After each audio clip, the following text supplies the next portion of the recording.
Ricardo, what's going on? Greetings and salutations to yourself, young man, and to our listening audience. How you guys doing today? Hey, I'm doing great. Thank you to our listening audience. Welcome. This is the time of the year that the show is made for. That's right, Jaime. This is the time of the year that the show is made for. This is the time of the year that you cash in, listen to all our nerdy obsessions about being right. So we're so interested in being right, we go put in the work to make sure that we're right. So thanks for joining us. How's your week, sir? My week is my week. It's actually pretty good. I know that there's some football on tonight, so I'm actually really excited. I got my fantasy teams both locked and loaded. I'm ready. Feeling pretty confident in one. Not so confident in the other. I think I need to make a couple moves, but it's just a lot. So you're only on 2. That's a big improvement. Yeah, man. Mr. Williams got sick and tired again. Sick and tired. I get to the point, man. I'm gonna have that darn phone up in the bed at night. If you don't turn that thing off, you don't go to bed. Well, I can tell you, I'm on 0. I'm in 0. Hola, Jaime. Hola. I'm in 0 because I got to the point one year where I was doing 6 or 7, and some of my teams were going against the other of my teams. And some of them I was really successful. Some of them I wasn't paying attention. It would be like, oh, too bad. You got 3 people on buys. And it was like, and I was in them for all different reasons because people would invite me and I'd be like, okay. And so that's not the way to play it. And then from a gambling perspective, it's like it's only X amount of time in a week. And it's like, do I focus my efforts on making the perfect fantasy team or gambling? And so I just kind of went towards gambling. I should have done one team because I do like the aspect that it keeps all the games interesting, no matter how good or bad your team is. So I've argued for years that this might be the best invention in professional sports history outside of gambling, because you're talking about teams. If your team sucks, you have an option. You have options. I mean, you're going to get the red zone. You're going to get the NFL Network. You're going to keep up with it, whether your team's good or not, because there's money involved now. And if you don't overdo it, it actually helps you. So if you had one team, because you're watching all kind of teams to keep up with it, but it's perfect because fantasy baseball and fantasy basketball require like a garden. It is like a plant that requires constant watering and fertilization because there's so many games every week. Whereas some of them in the game are like 11 o'clock Central Time, so you the game.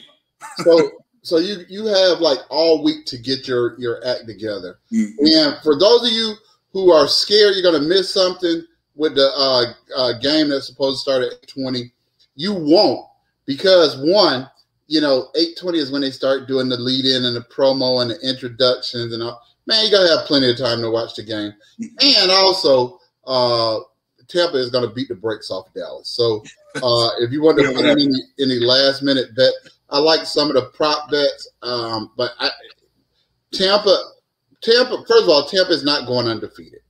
Let me state that right now. All the teams that have had those undefeated seasons have had 12 to 14 wins, right? The undefeated regular season, or even to have a 1-loss regular season. Tampa was 10-6 last year. Everything broke their way. They were playing together, and that's not to knock Tampa, but they weren't number one in the power rankings going into the playoffs. They won 3 playoff games on the road. Shouts out to them for doing that. But this all of a sudden, Tampa is a juggernaut that can't be defeated. They're going to lose a handful of games, and I actually think they are the best team in the NFC this year. But it's been probably 4 years since the best team in the NFC went to the Super Bowl. So it's like, are you hot at the right times? Do you face favorable matchups? And they did face some favorable matchups. And Green Bay, they just laid an egg. If you start off the season and said you could get Tampa, you could get a team from the South in cold weather on your home field The only thing maybe could have been better, well, the game started late enough that you got the night effect cold. They just blew it. Green Bay just blew it. And so if your team Aaron Rodgers, and I like Aaron Rodgers, and you're why did Aaron Rodgers didn't play well? He did. And neither did Tom Brady, right? He threw 3 interceptions. The defense won that game. The defense won the Super Bowl. Then we're retroactively saying, well, it's Tom Brady because he is the defensive coordinator too. Okay, whatever. But before I just wanted to get that out of the way because I know some people are like, trying to two-eye it with man, you got plenty of time and you better get this knowledge that we have, right? So let's cut to the chase. Again, this is pure football. We're going to talk about football, some breaking news in the NFL. If you're a Ravens fan, Steelers fan, some breaking good news, and we'll talk about how holdouts work different for different demographics. But let's go to first starting off with college football, right? We're always going to start off with college football.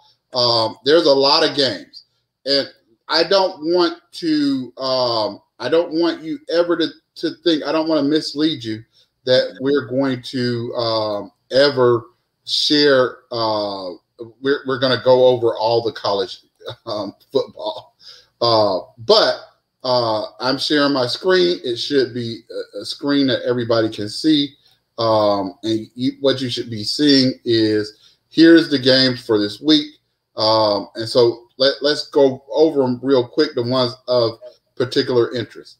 A lot of people are on Coastal Carolina. They are incentivized to run up the score. 26.5 is a lot of points, because they just beat Kansas City by a few points, and that was an upset last year, and that really sparked their season. So to come around, even though it's a home game, to cover 26.5, that leaves that back door open a lot. Boise State, I like Boise State. I think they ran out of gas in the end in that Florida game. Shouts out to Gus Malzahn for his team covering that. Well, not covering. They won, but they didn't cover the spread. So Boise State covered. And if for gambling, that's more important than who won.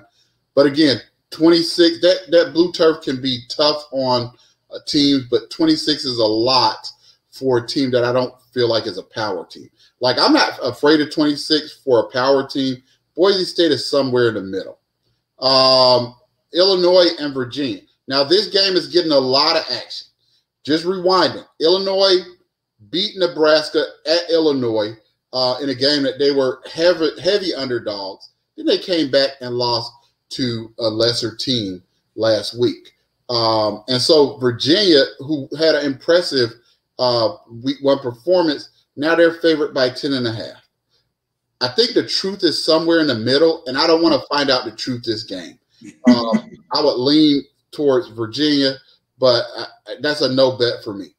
Army came out and beat our team, one of our home teams, Georgia State, although Georgia State was missing some key guys due to COVID. But when you come down and put a beat down on somebody like that, you can't say a couple of key guys.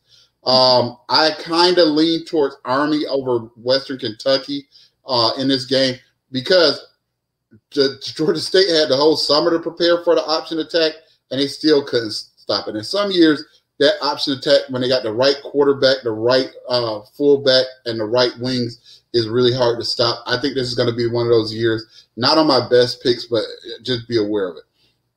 A game that is on the hearts and minds of everybody is Ohio State. They didn't look perfect last week, but they pushed, right, against a good Minnesota team. They lost their main running back to a torn Achilles. And after that, the game went down the tubes. So there's a part of it that's like, well, Ohio State didn't look that good. And the only way you could say that is if you weren't paying attention to Oregon.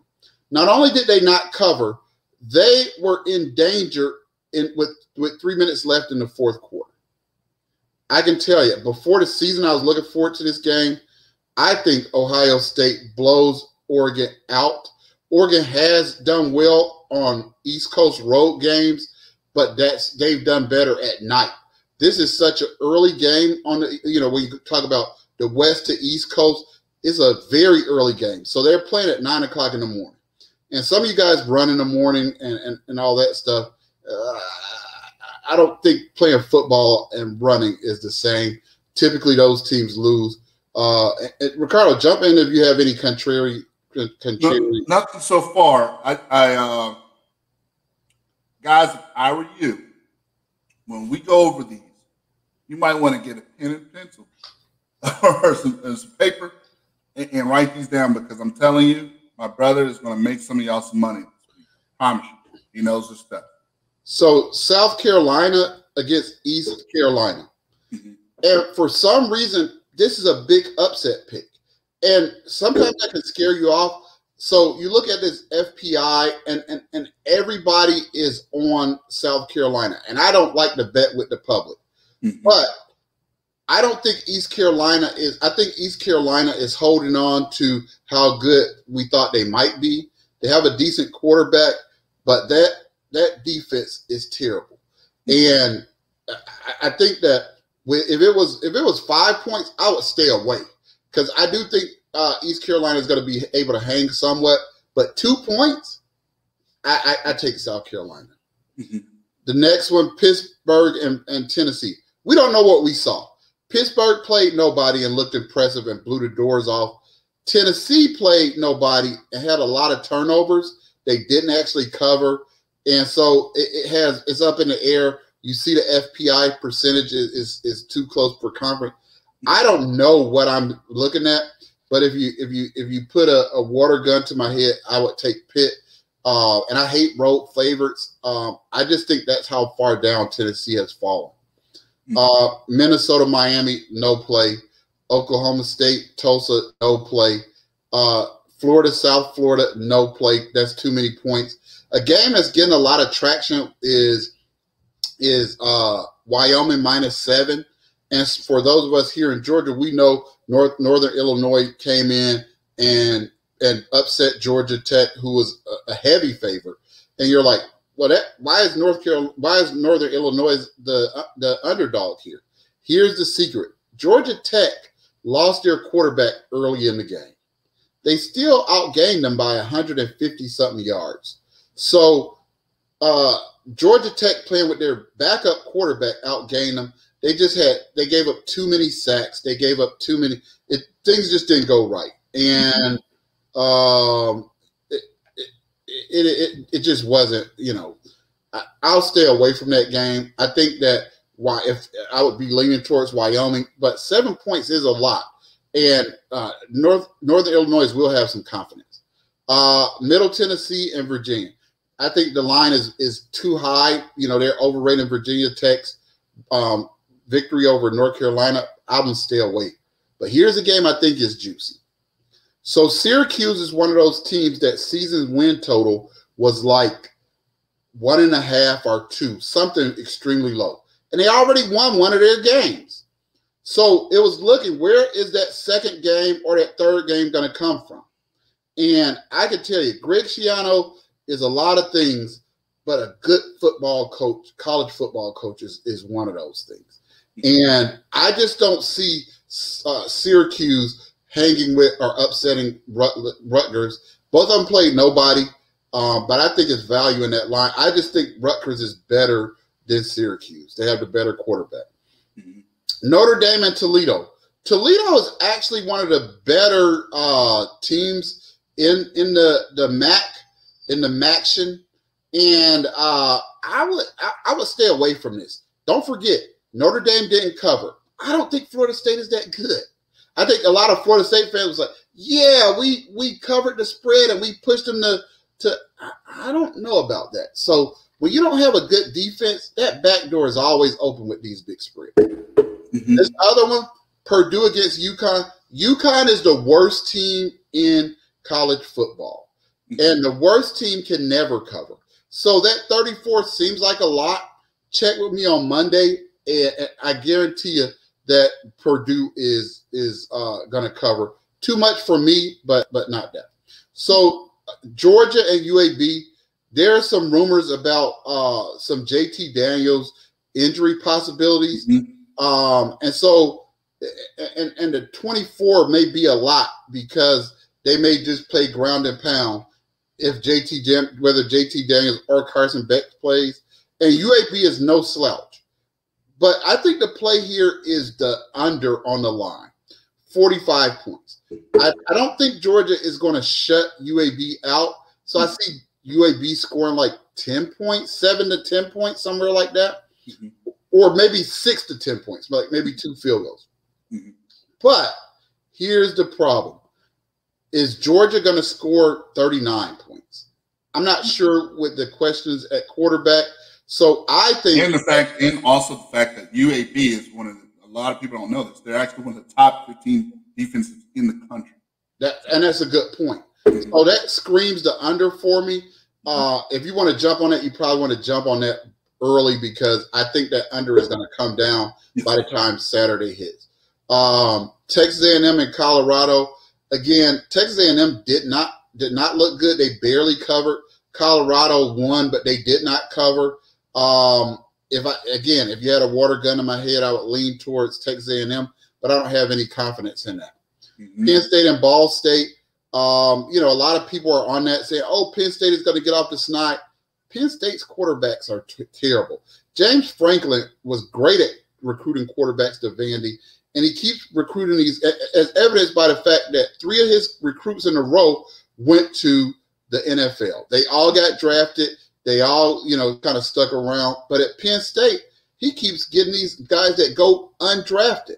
And so something is wrong with that. And so you need a good quarterback. Ball State is not great, but it's not going to be an easy put up 23 on them. I don't want to be sweating out a game against, an ugly team. Ugly football. I'm just not playing that. Mm-hmm. Georgia Southern, they won against a FCS team, but they didn't cover. Florida Atlantic lost, but they did cover. So how do you pick that? For me, you don't. I lean towards Georgia Southern, but I don't want to mess with that. You got Boston against UMass Minutemen. That they're in competition with Connecticut for the worst team. I think that they're slightly worse. But then when you look at the line, you got 34 to cover for Purdue, and you got 37 to cover for Boston College. I don't trust that, right? I don't trust that. It's going to be a short game, like UMass, Boston to UMass, Boston College to UMass. It's not like a big home advantage for UMass. There'll be nobody in the stands, but still, I don't like that. Here's a game I am interested in. The overrated Cornhuskers. Wow. Yeah. They look terrible against Illinois. And if you really look inside the numbers, they actually looked terrible last week, but they did pull out a cover. Against Fordham. Against Fordham, right. Against an FCS team. No one can tell me what conference is Fordham in. I can't even tell you. Well, they're an FCS team. And they're not one of the super, like when you're playing Northern Illinois, Northern Iowa, and South and North Dakota State, and some of those teams. First of all, I would never schedule them, but those results look different than when you're playing Fordham. I love Buffalo here. And in fact, if I had some extra change, I might throw it on the Buffalo money line. I am not impressed with what I've seen by Nebraska. I think it's all kind of turmoil in that locker room and in that program. Yep. You know about the situation with the coach, about to get a divorce. I think that stuff matters. What's that quote? Attitude reflects leadership. When the people see the leaders aren't, taking care of their business, and then the kind of rumors and innuendo going on campus about why the divorce. Right. Just a lot of stuff going wrong in his personal life, some of his decisions that he made as the leader of the program. I'm going to be big on that. California and TCU, that's a no bet for me. TCU pushed last week.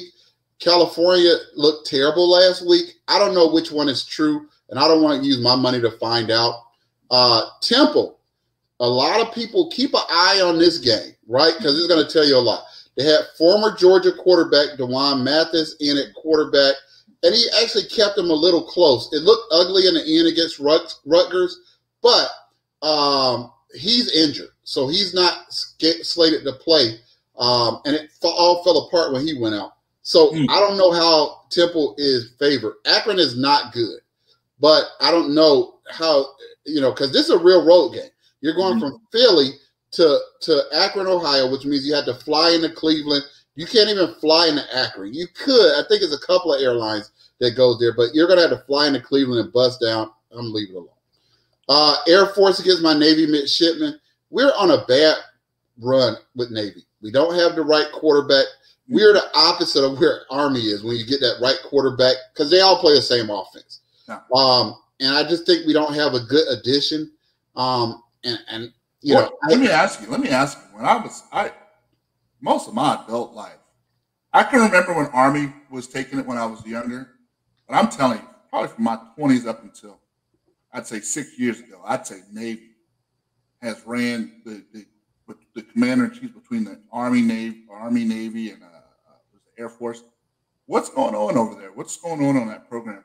Why aren't they getting the wins they used to get? Well, you're recruiting limited athletes, right? And so you have to really get the right offensive line, the right quarterback, and then the right fullback. And Navy, right now, Army has it.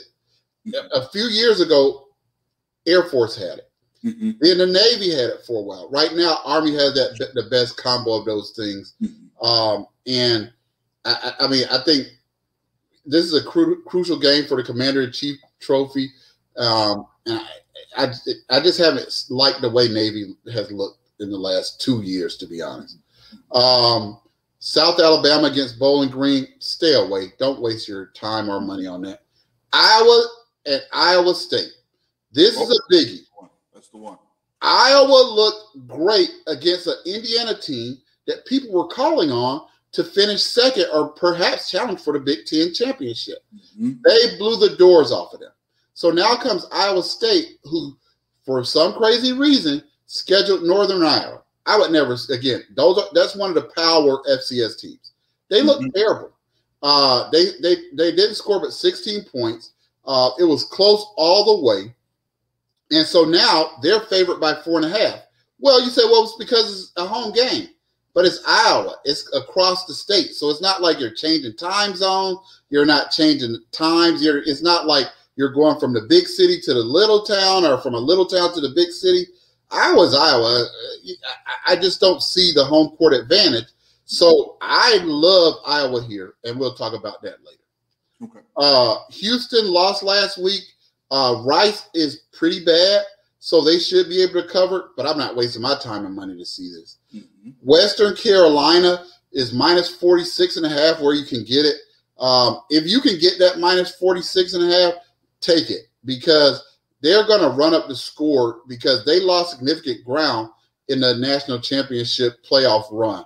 So they're not going to be kind and merciful. You're not going to be able to get this everywhere, but that would be it. Another big game, Texas against Arkansas. So Arkansas covered against the spread that has our former offensive line coach, Sam Pittman. Felipe Franks made them look better than they did last year. They backdoor covered. They looked horrible the whole game. That game was close until the quarterback had a couple of big breakout runs, but those breakout runs are not happening against Texas because he didn't look explosive or dynamic. It just looked like they were better athletes than the FCS team they were playing. I love Texas here. I think, and Texas is going to be fired up, giving up, show America that they do belong in the SEC. Right.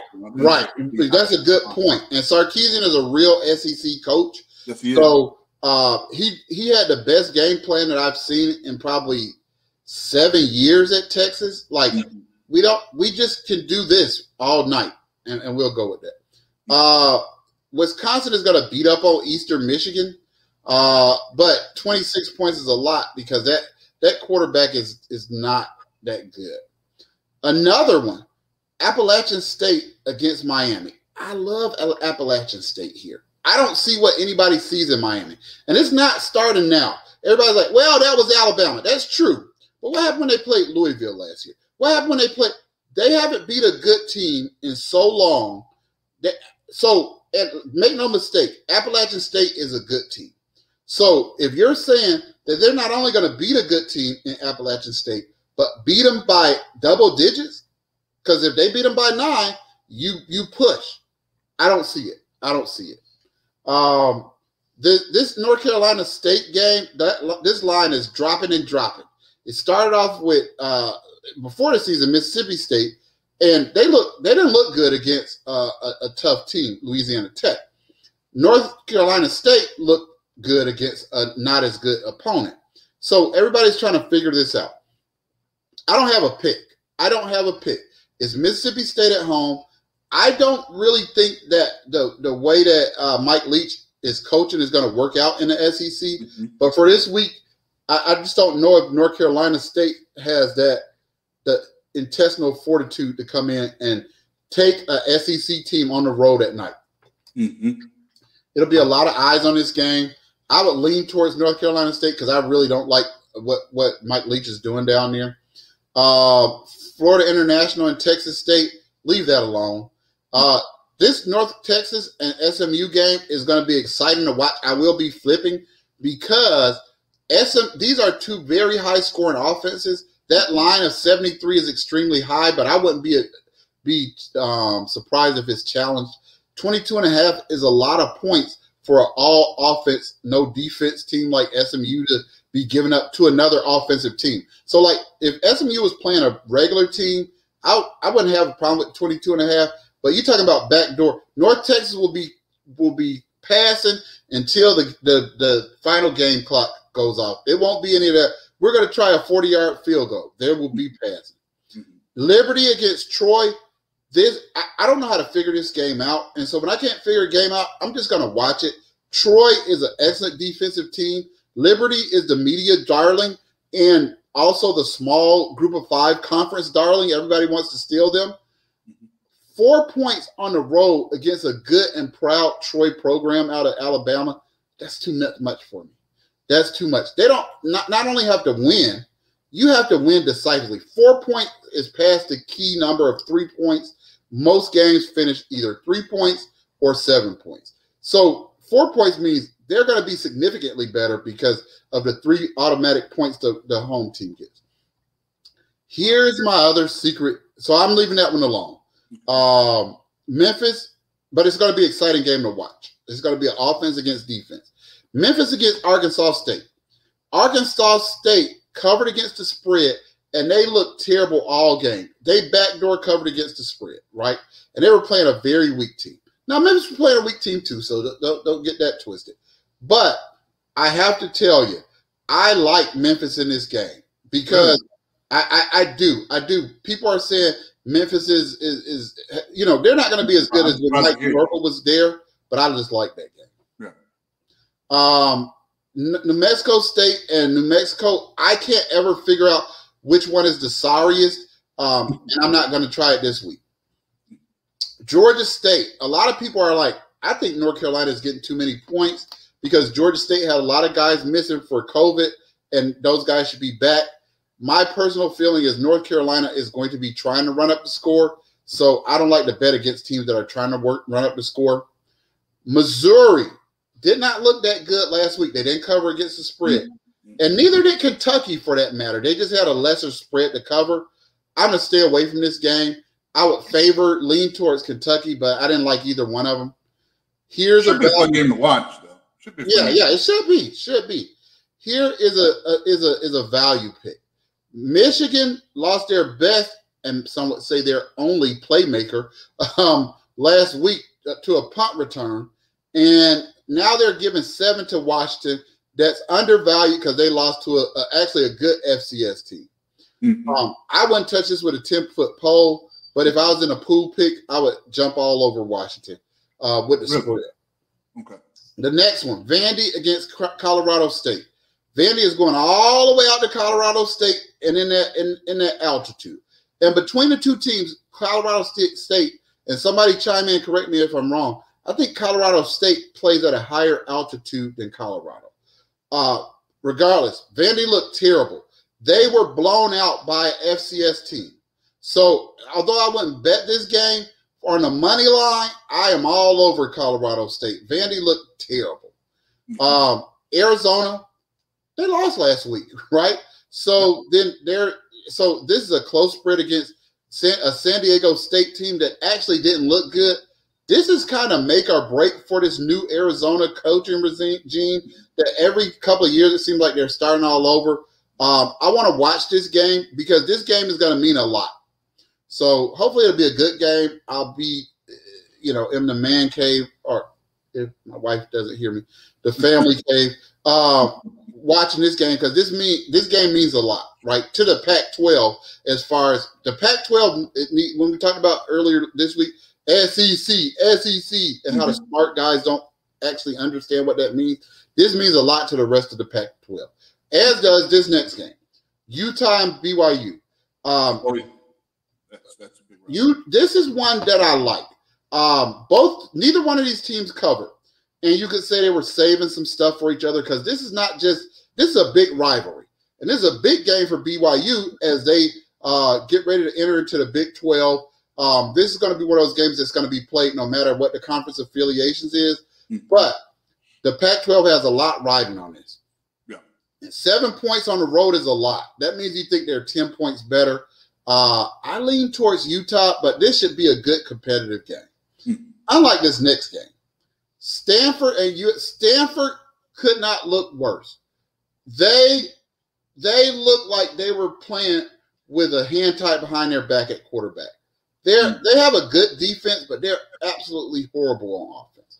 And they're playing a better defense. I don't usually like this 17 points, but I would be all over. If I'm a West Coast bettor, I'm taking USC.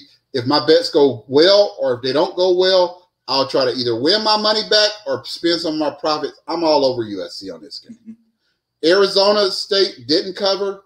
UNLV has one of the worst defenses.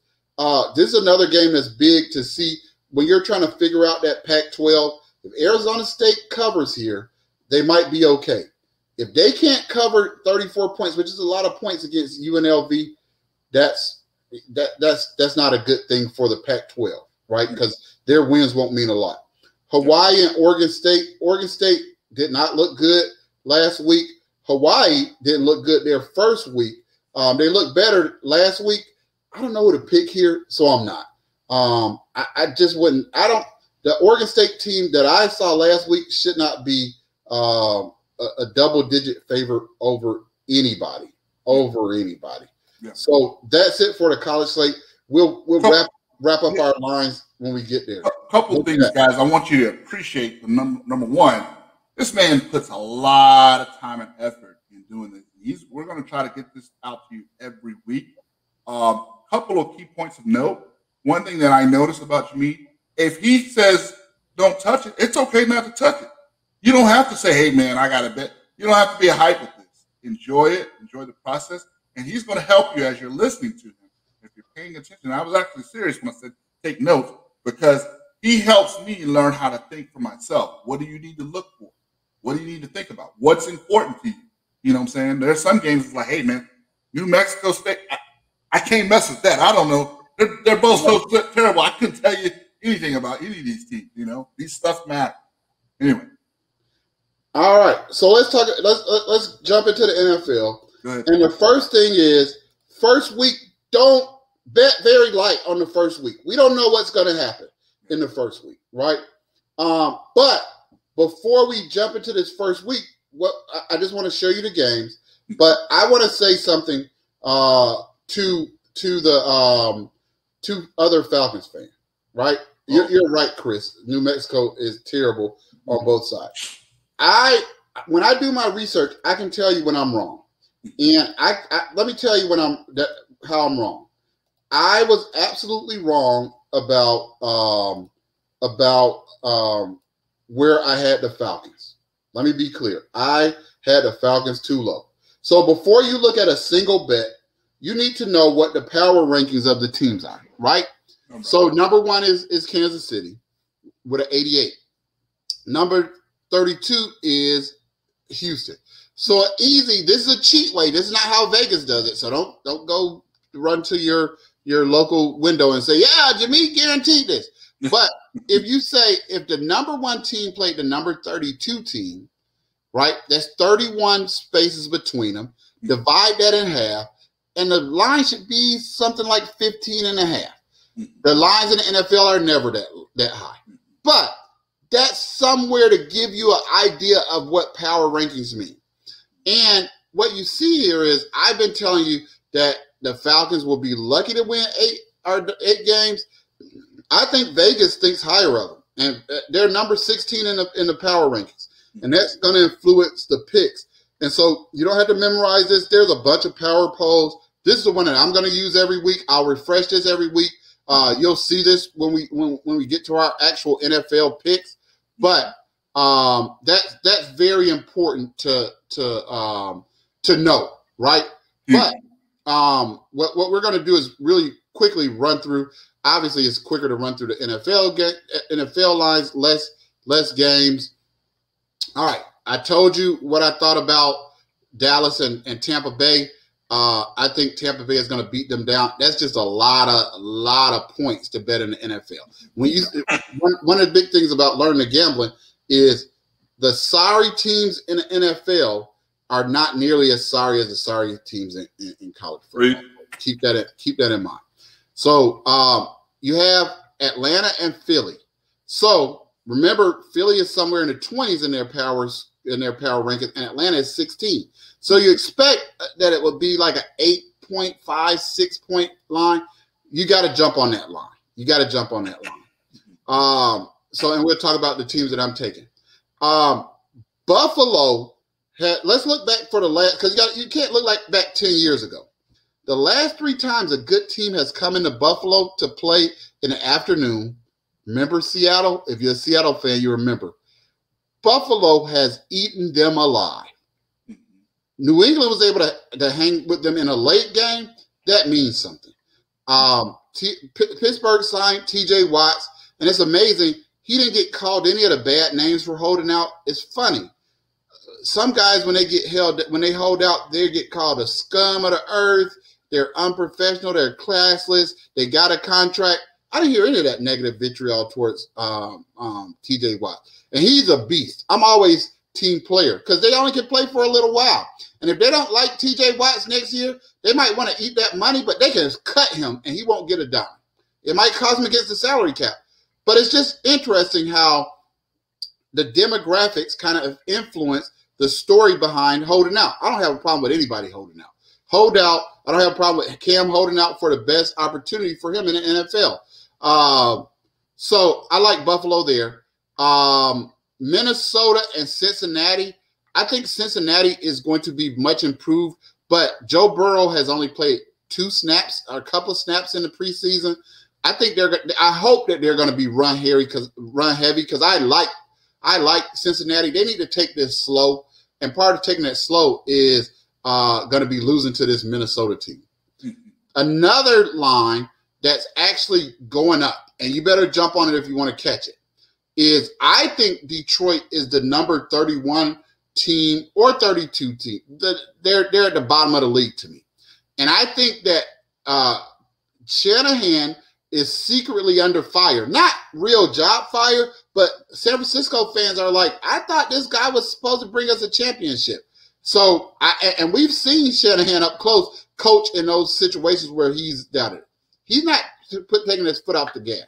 And that's going to be bad for Detroit. Arizona, and I can't figure this game out. I don't think Tennessee can produce at the level that they did without Arthur Smith, and I could be wrong. But I don't think Cliff Kingsbury is a good coach, so I'm stuck. I think that Kyler Murray is going to do well. He doesn't look nearly as quick and fast on grass as he does on turf. But so I'm going to stay away from this game, but I would lean that way. Seattle and Indy. I don't believe in Carson Wentz. I'm an honest guy. If he plays well, I can start believing in him again. But a couple of seasons ago, I liked him. But what I saw and what the film is going to show is if you hit him, he's not the same guy. So there's no way Seattle is not going to hit him. And so I just can't. And isn't Nelson still out? Nelson is still out. So as far as I know. But that wouldn't change my opinion on the game. But I don't like that. This 1 p.m. game, this is probably the game of the week. Two up-and-coming franchises, the best defense against probably my favorite young quarterback in Herbert. This should be a good game. This is strength on strength. So I really want to see this game, so much so that I don't want to bet on it. You can't always – you don't know when the Fitzmagic is going to come out or when Ryan Fitzpatrick is going to come out. I don't know. This game is funny to me. Everybody is betting. The public is all over Carolina, -4 against the Jets in a same time zone game, with a chance to go against a team that has something to prove. I just don't see it. I don't believe in Sam Darnold. Maybe I will after this week. Right now, I don't. I'm staying away from that game, but I don't know why everybody is on Carolina like they're a lock. If you're betting Jacksonville and Houston, you must have like time travel abilities. These are two terrible teams. Two teams that are competing for that last spot in the NFL. I don't know how you pick it. And so how Jacksonville is the favorite on the road, I just don't know. I mean, I think Jacksonville is going to take a lot of lumps. They need a lot of talent. I can't find an angle to bet this game. Cleveland against Kansas City, it's getting out of control. All the people that are on Kansas City, and it's driving the line up. The line is 5.5 right now. There's a lot of sharp money on Cleveland. This is borderline stay away for me because this game means way more to Cleveland than it means to Kansas City. And so this is going to be a huge, huge game for Baker Mayfield because he was doing pretty well against Patrick Mahomes in the playoffs last year. So does he pick up where he left off? All right, here's a biggie. Miami against New England. Two teams that I feel are going to be battling for one of those wild card slots. And historically, New England has struggled with Miami at Miami, but not at home. And I like Mac Jones. I like what Bill Belichick did. I like the chances of running the offense the way that he wants to run it. They got a lot of weapons in the offseason. I think that Miami's defense is not going to be as good as it was last year. Whenever the basis of your defense is a lot of turnovers, those are variables. The numbers show you that those numbers are variables. So the idea that you can recreate that is not very likely. Miami's line is struggling. Bill Belichick and a struggling line is not a good. Like they're like looking at every guy that gets waived, Miami is looking for. I don't think they have their full starting five, and if they do, it's not solid. I would be astonished if Miami was able to pull this off. So I'm going to lean towards New England. Green Bay and New Orleans. This is a big game here. It's relocated to Jacksonville. Don't forget that.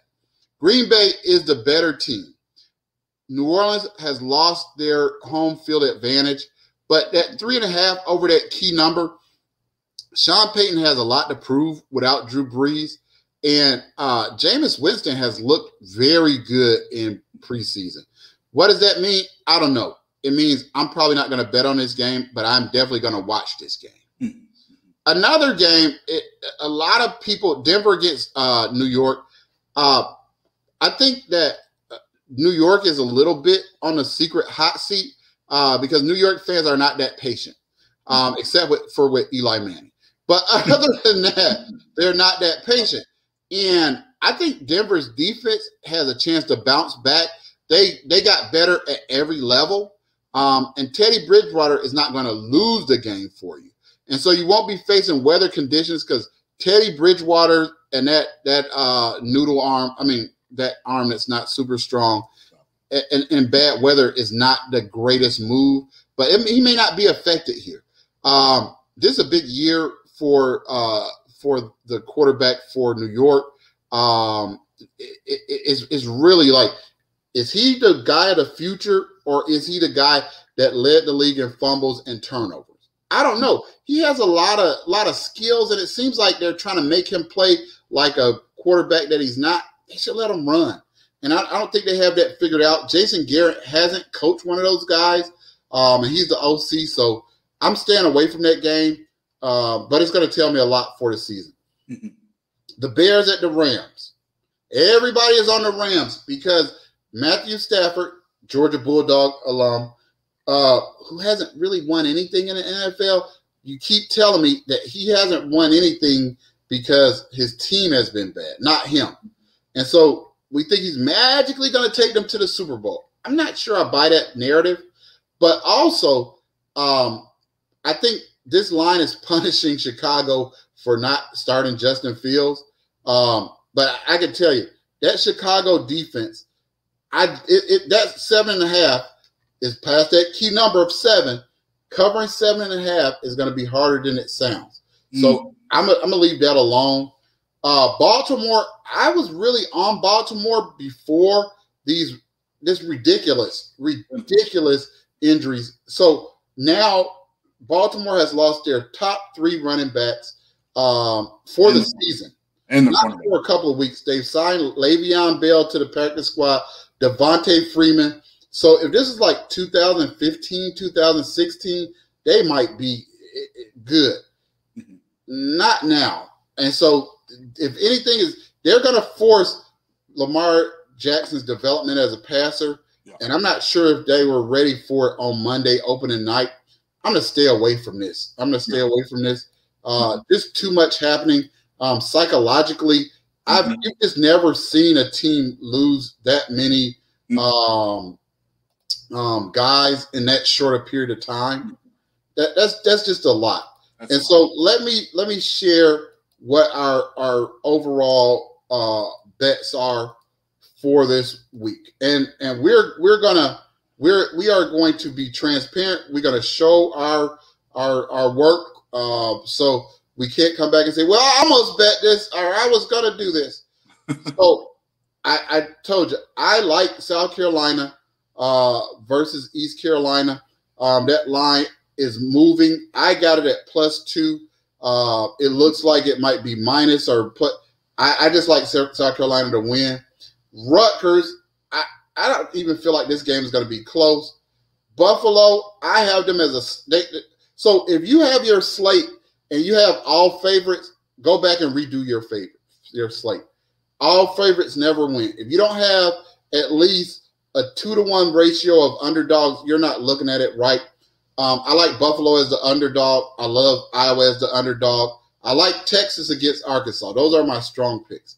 Texas A&M against Colorado, they just look so bad. Youngstown State, this is a secret one. If you can get this -20, Michigan State looked as explosive as you can look as a Big Ten team. And it's because they got transfers from down south. So Youngstown State is actually a good FCS team, but when you can run a team out of so you don't have to worry about the quarterback having a good game or a bad game. I like Michigan State's. And then they have former Georgia defensive coordinator Mel Tucker as their coach. I think they might surprise this year. UGA under 45, we said that. Memphis against Arkansas State. So all those other games that I said, lean, I like. That's for you to do your more research. These are the ones that I feel strongly.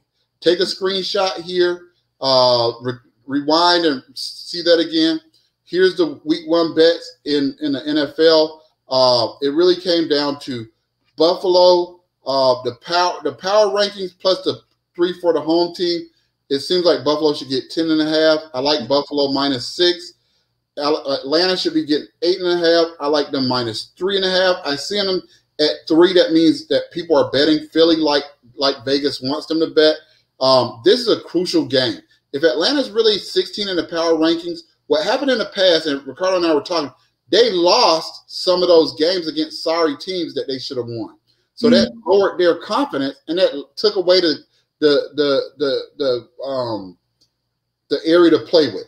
They're playing the NFC East. So the Dallas and Washington football team games are going to be hard. But the Philadelphia and New York Giants games, you got to get those. You got to get those if you're going to try to slither your way into that third extra playoff spot with 8 to 10 wins. So this is an important game.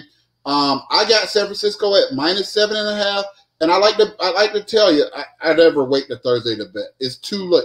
You have to do your research earlier in the week. I don't see 7.5 anywhere now. So that I don't want to be fake about that.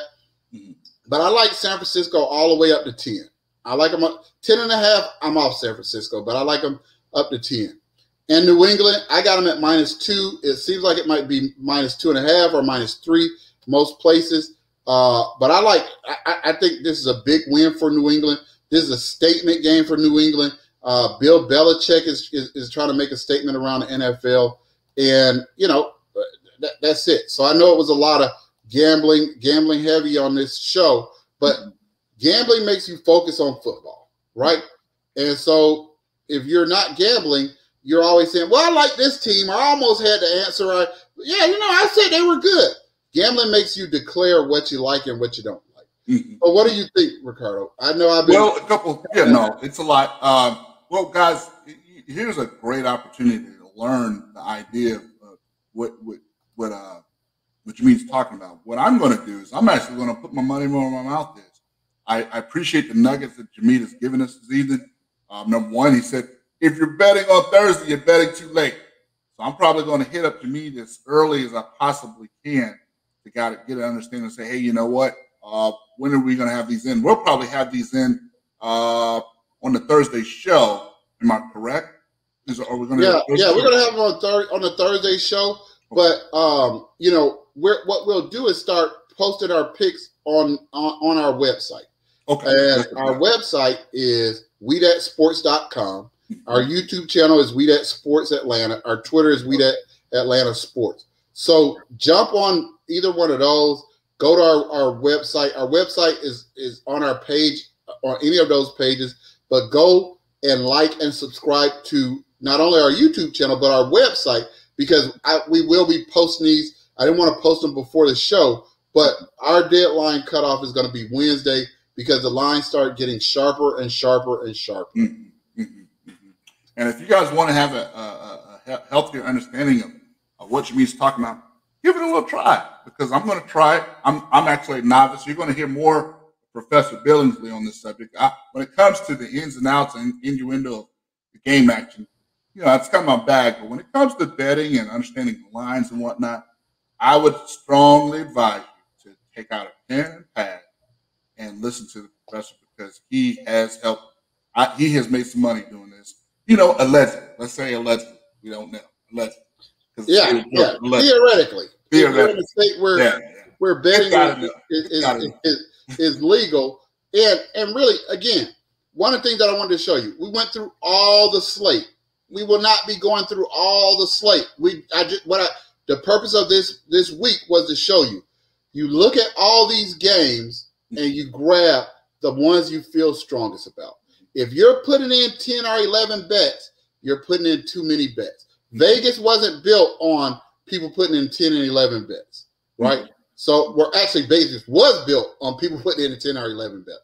So you see our slate. We looked at every NFL game, and we only pulled in a couple of ones. So, that's my challenge to you, is bring us some stuff, right?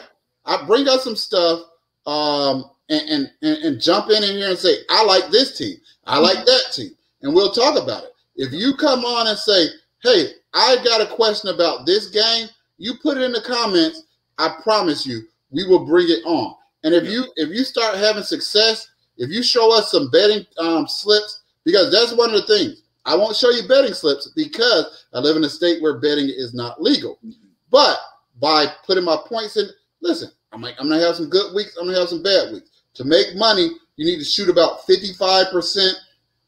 To make a lot of money, you need to shoot about 58%. But this idea, when people are saying, I'm shooting 70, you can do 70% for a couple of weeks.